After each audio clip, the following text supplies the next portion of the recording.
Hello বন্ধুগণ, আজকে অনেক দিন পর নতুন একটা ভিডিও নিয়ে আসলাম। আজকে গেছিলাম আমি আমার ননদের ঘরে। তো ননদের ঘরে যাওয়ার পর ননদের ঘর থেকে আমি অনেক কিছু নিয়ে আসছি, দেখো তোমরা। আর ননদ জামাইকে তো মানে বইলে বইলে নিয়ে আসছি যে এইটা দাও ওটা দাও।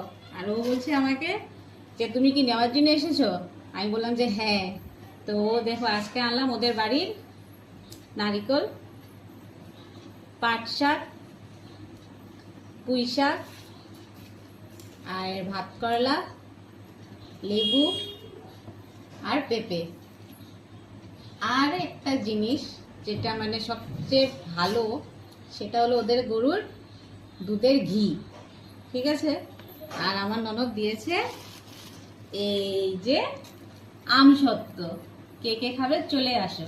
ঠিক আছে। তো আজকের জন্য টাটা এন্ড বাই বাই।